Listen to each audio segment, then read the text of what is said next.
Alhamdulillah nahmaduhu wa nasta'inuhu wa na'udzu billahi min sururi anfusina wa min sayyiati a'malina. May yahdihillahu fala mudhillalah wa may yudhlilhu fala hadiyalah. Asyhadu an la ilaha illallah wahdahu la syarikalah wa asyhadu anna Muhammadan abduhu wa rasuluh la nabiyya ba'da. Allahumma salli ala sayyidina Muhammad wa ala alihi sayyidina Muhammad kama sallaita ala sayyidina Ibrahim wa ala alihi sayyidina Ibrahim fil alamina innaka hamidum majid. Ya ayyuhallazina amanu ittaqullaha haqqa tuqati wa la tamutunna illa wa antum muslimun. Segala puji bagi Allah Subhanahu wa taala yang telah mempertemukan kita dengan bulan Syawal, bulan yang penuh dengan harapan setelah kita mencapai kemenangan rohani pada bulan Ramadan.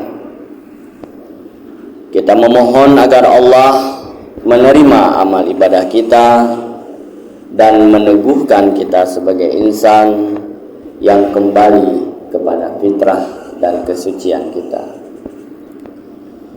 Salam dan salawat kepada junjungan Nabi besar Muhammad sallallahu alaihi wasallam, sumber suri teladan sejati, sumber pancaran ilmu dalam menjalani kehidupan dan menemukan hakikat kebenaran agar kita senantiasa mendapatkan ridha Allah baik di dunia maupun di akhirat. Insyaallah kita semua termasuk hamba-hambanya yang akan mendapatkan syafaat beliau di yaumil akhir kelak. Khatib berwasiat kepada jamaah sekalian dan kepada khatib sendiri, bertakwalah kepada Allah Subhanahu wa taala terus menerus tanpa bosan, tanpa diliputi keraguan. Tancapkan keimanan dalam dada kita bahwa Allah lah Tuhan satu-satunya yang menjadi tempat kita bergantung. Jangan ada sedikit pun dalam diri kita muncul keraguan karena ujian-ujian yang kita hadapi. Tidak ada ujian yang membuat kita bahagia atau membuat kita sedih secara manusia tanpa melalui dan kehendak Allah Subhanahu wa taala. Allah lebih tahu pada diri kita yang terbaik, dan insyaallah semua ujian-ujian yang kita hadapi adalah cara Allah untuk senantiasa dekat kepada kita, untuk menjadi hamba-hambanya yang tergolong ke dalam hamba-hamba yang beruntung baik di dunia maupun akhirat. Masyarakat muslimin rahimakumullah, sidang Jumat jamaah MRG Lingga Buana yang insyaallah dimuliakan Allah SWT. Alhamdulillah kita sekarang ini berada di bulan Syawal. Kita baru saja merayakan yang kita sebut dengan Hari Raya Idul Fitri sebagai wujud dari kemenangan setelah kita menjalankan perintah Allah, yaitu berpuasa 1 bulan penuh di bulan Ramadan.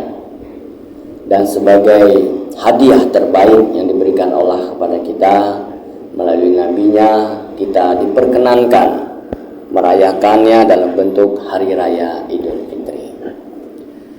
Tetapi pada Hari Raya kali ini 1446 Hijriah, hari kemenangan yang sebagian umat Islam ternyata juga bersamaan dengan penderitaan saudara-saudara kita di Gaza. Kita sholat dengan aman di Indonesia ini dan mungkin juga di negara-negara lain, tapi saudara-saudara kita di Gaza, mereka sholat dalam keadaan kecemasan.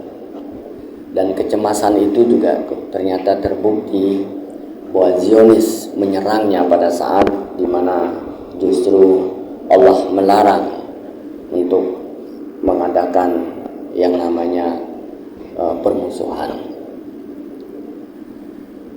Hingga saat ini penindasan terus berlangsung yang dilakukan oleh Israel terhadap rakyat Palestina dan semakin menjadi-jadi.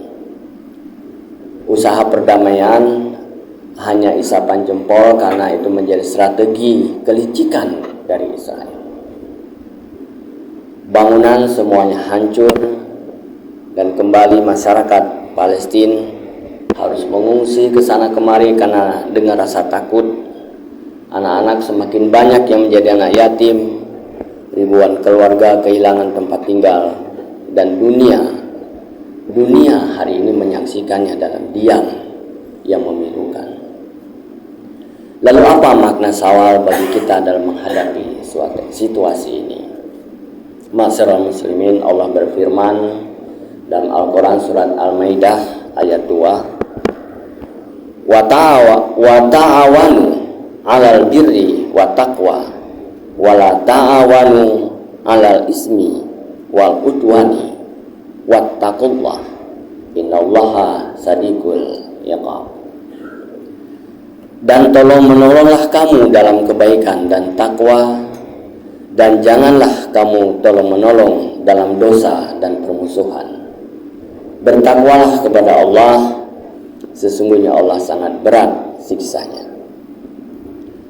Menurut khatib, setidaknya ada 3 hal penting untuk menjadi perenungan bagi kita, untuk menjadi cara kita untuk dekat dengan saudara-saudara kita, meskipun kita tidak bisa langsung untuk ikut berperang, tetapi kedekatan hati itu akan menjadi saksi kita yaumil qiyamah, bahwa kita pantas menyebut diri kita adalah saudara semuslim, merasakan kemudian berdoa seperti berdoa kepada diri kita sendiri, berdoa seperti kita yang terkena dengan musibah-musibah. Insya Allah, kalau doa-doa yang demikian, Allah pasti akan mengabulkan. Dan saat ini memang hanya Allah yang bisa berkehendak yang terbaik bagi saudara-saudara kita muslim di Palestina. Yang pertama, mari kita sama-sama menjadikan bulan Syawal ini adalah sebagai momentum mengukuhkan kepedulian kita. Terus kuatkan kepedulian tanpa kemudian kita tercemari dengan isu-isu, dengan pembenaran-pembenaran terhadap ketidakadilan bagi rakyat Palestina. Dan tentunya bahwa Ramadan telah melatih kita untuk menjadi orang-orang yang peduli. Kita dilatih selama 1 bulan penuh peduli terhadap sesama. Dalam wujud kita berbagi berbuka, berbagi santunan ke anak-anak yatim dan seterusnya. Dan saatnya kita membuktikan bahwa kepedulian itu tidak hanya berhenti di bulan puasa. Rasulullah Sallallahu Alaihi Wasallam bersabda dalam hadis riwayat Bukhari dan Muslim, perumpamaan orang-orang mukmin dalam kasih sayang dan kepeduliannya adalah seperti satu tubuh. Jika satu bagian sakit, maka seluruh tubuh itu juga akan merasakan sakit. Kita tidak boleh abai. Kita terus berada di pihak Palestina dengan segenap jiwa dan raga kita. Gaza sedang berdarah, maka Syawal ini harus menjadi Syawal yang bersuara, bukan hanya untuk merayakan baju baru dan makanan lezat, tetapi juga untuk menyuarakan hak-hak kemanusiaan dan keadilan. bahwa perjuangan hari ini bukan sekedar isu tentang saudara kita muslim, tapi lebih luas dari itu adalah nilai-nilai kemanusiaan telah diinjak-injak. Hukum-hukum sunatullah yang berlaku kepada semua manusia, baik dia muslim atau tidak muslim, itu telah diinjak.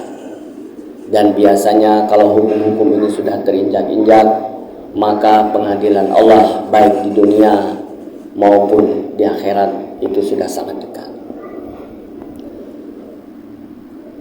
Masyarakat muslimin rahimakumullah, yang kedua, setidaknya bulan Syawal ini bisa menjadi tanda ujian kita baru dimulai. Kita memasuki sebuah arena, kita menyelesaikan sebuah arena pelatihan di bulan puasa, dan kita dihadapkan secara langsung terhadap ujian. Dan yang bisa merasakan adalah kita.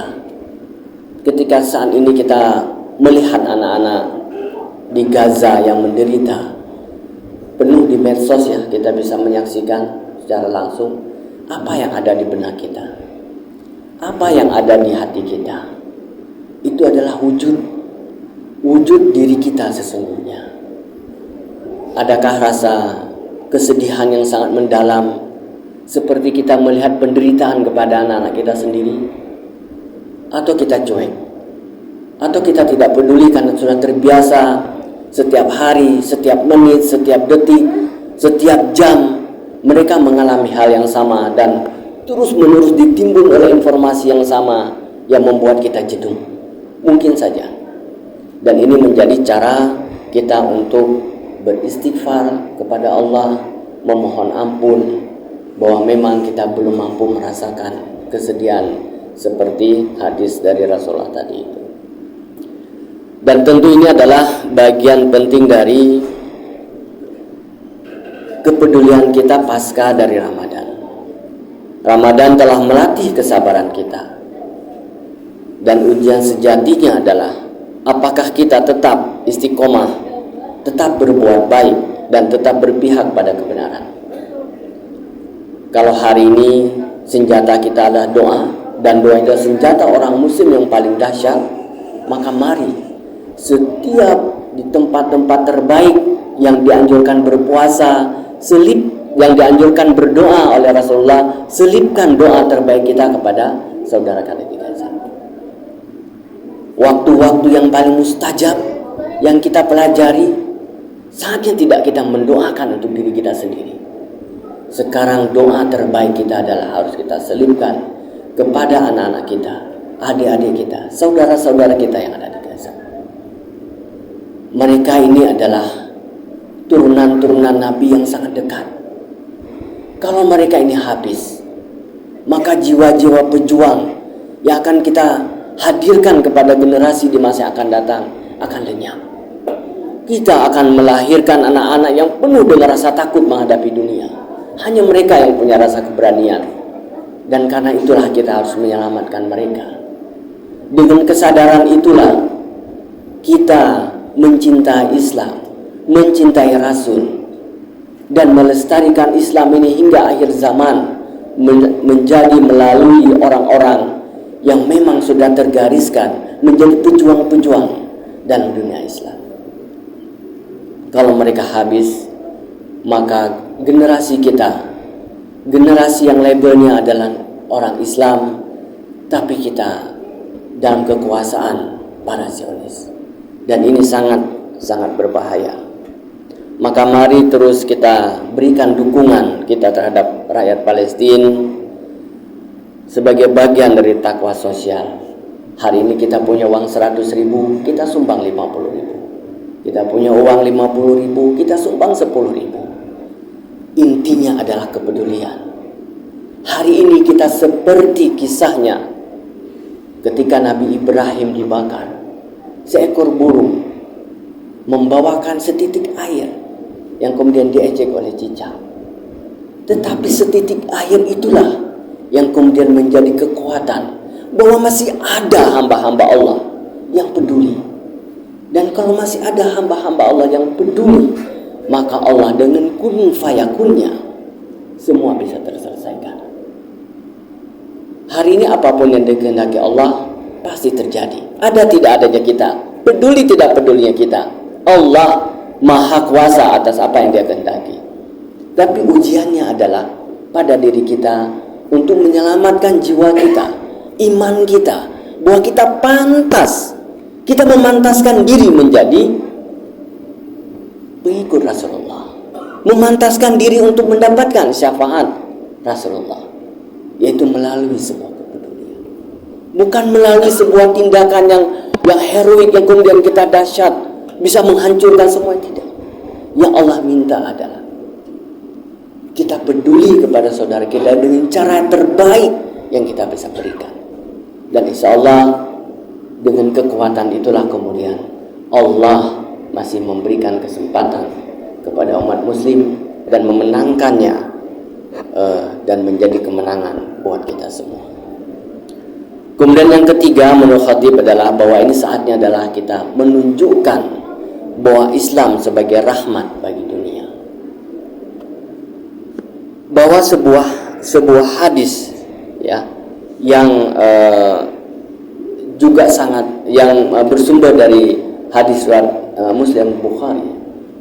Meskipun kita dizalimi oleh seseorang, bahwa Allah juga ingin melihat apakah kita menjadi tampil sebagai rahmatan lil alamin. Bahwa tidak ada sebuah alasan kalau kita ini adalah menjadi orang-orang yang terzalimi kemudian kita juga menzalimi orang lain. Kita tetap diminta untuk tampil sebagai umat terbaik di akhir zaman ini. Dengan cara apa? Bahwa propaganda, narasi sesat yang sering memojokkan umat Islam, kita harus menjawabnya bukan dengan amarah, tetapi dengan akhlak dan aksi nyata. Dan inilah yang dicontohkan yang kemudian beribu-ribu orang masuk ke dalam Islam. Kita harus peduli terhadap isu kemanusiaan. Oleh karena itu semua lembaga-lembaga kemanusiaan yang muncul di Indonesia ini harus menjadi dukungan oleh kita sendiri. Kalau umat Islam sudah tidak mendukung, tentu ini tidak akan pernah bisa berjalan. Kemudian kita juga dengan kemampuan kita, kekuasaan kita, kewenangan kita, mampu mengedukasi masyarakat dengan informasi yang benar, terutama pada anak-anak kita. Pada anak-anak ini sangat penting adalah cara kita menanamkan semangat kepada anak-anak kita untuk bisa membedakan antara apa yang terjadi di Israel dan di Indonesia. Setidaknya kalau anak-anak kita sudah tidak mau memakan makanan yang sumbernya adalah dari Zionis, itu sudah sangat luar biasa. Coba kita lihat, Indonesia 90% penduduknya adalah Islam. Tapi di negara-negara mana yang terbanyak yang bisa memboikot makanan-makanan yang bersumber dari Zionis? Sangat sedikit di Indonesia. Karena kita merasa itu biasa saja. Kalaupun kita melakukan itu tidak ada pengaruhnya. Ingat bahwa setetes air di bawah burung ketika ingin memadamkan api yang terbakar Nabi Ibrahim menjadi cara kita memenangkan pertarungan. Dan kalau ini bisa dilakukan di Indonesia luar biasa. Dan edukasi ini mesti memulainya adalah dari keluarga. Kalau setiap keluarga muslim tidak lagi memakan makanan, memakai pakaian, memakai sesuatu yang sumber-sumbernya adalah dari Zionis, maka ini sudah sangat luar biasa.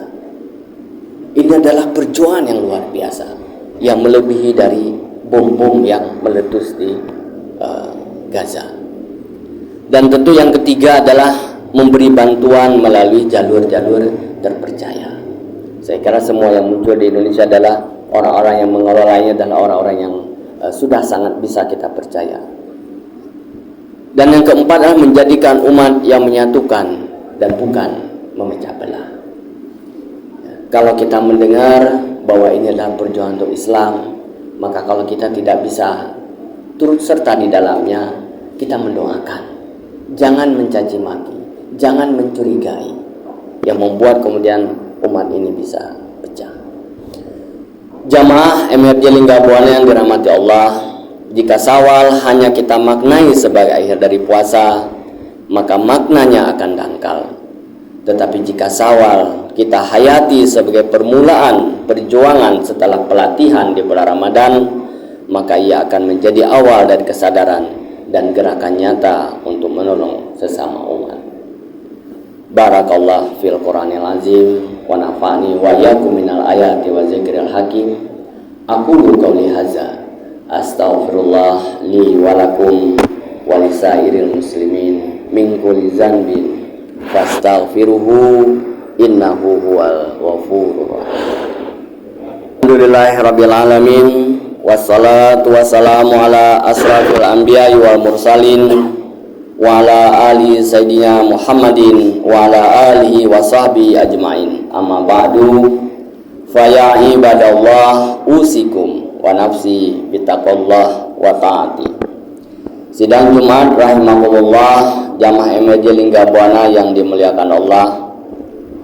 Mari kita jadikan Syawal ini sebagai titik balik dari hamba Allah yang telah dilatih menjadi hamba yang bergerak sesuai dengan kemampuan kita, dan tidak ada kata bahwa kita tidak mampu melakukan apapun. Dari muslim yang peduli pada dirinya menjadi muslim yang juga peduli pada umatnya. Doakan saudara-saudara kita di Gaza dan dimanapun umat Islam teraniaya. Perkuat ukhuwah Islamiyah kita, perdalam literasi sosial kita, dan berikan dukungan semampu kita. Jangan lewatkan satu malam pun tanpa kita berdoa kepada saudara-saudara kita di Gaza. Ajari anak-anak kita untuk juga berdoa kepada saudara-saudara kita. Dan marilah di akhir khutbah ini kita berdoa kepada Allah agar kita diberikan hati yang penuh kasih sayang, sebagaimana Rasulullah SAW telah mencontohnya kepada kita. Inna Allaha wa malaikatahu yusholluna 'alan nabi ya ayyuhallazina amanu shallu 'alaihi wa sallimu taslima. Allahumma shalli ala sayyidina Muhammad abdika wa nabiyika wa rasulika nabiyil ummi wa ala alihi wa sahbihi wa sallim. Amin amin ya rabbal alamin. Allahumma fir lil muslimina wal muslimat wal mu'minina wal mu'minat wal ahya minhum wal amwat innaka sami'un qaribun muhibbud da'wat. Ya Allah yang maha pengampun, ampunilah segala dosa-dosa kami, bimbinglah kami ke jalan yang lurus, yakni jalan orang-orang yang engkau beri kenikmatan, bukan jalannya orang-orang yang engkau murkai dan sesat. Ampunilah dan sembuhkanlah saudara-saudara kami yang saat ini sedang sakit. Ya Allah, Ya Rahman, Ya Rahim, Ya Aziz, Ya Jabbar, Ya Mutakabbir, tetapkanlah hati kami untuk selalu condong pada kebenaran dan istiqomah di jalan al-haq yang telah engkau ridhoi. Berilah kami kekuatan dan kesanggupan untuk terus berada di jalan Rasulullah, menjadi pembelanya, mencintainya, dan istiqomah di jalan Islam. Ya Allah, tolonglah saudara-saudara kami di Palestina. Lapangkanlah kesulitan mereka, sembuhkan yang terluka, terimalah yang gugur sebagai syuhada, kokohkan langkah mereka, dan berikan kemenangan untuk mereka, wahai Rabb semesta alam. Ya Allah, selamatkanlah negeri Palestina dari musuh-musuhmu, ridhoi menjadi negara yang tegak sebagai negeri yang aman, dan menjadi contoh kebaikan bagi kemanusiaan. Rabbana la tu'akhizna inna sina au akhtana. Rabbana wa la tahmil alaina isran kama hamaltahu 'alal ladzina min qablina. Rabbana wa la tuhammilna ma la taqata lana bih wa'fu 'anna waghfir lana warhamna anta maulana fansurna 'alal qaumil kafirin. Rabbana atina fid dunya hasanah wa fil akhirati hasanatan wa qina azabannar walhamdulillahi rabbil alamin.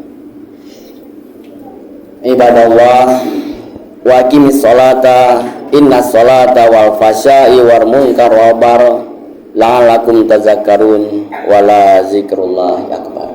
Aqimis sholat.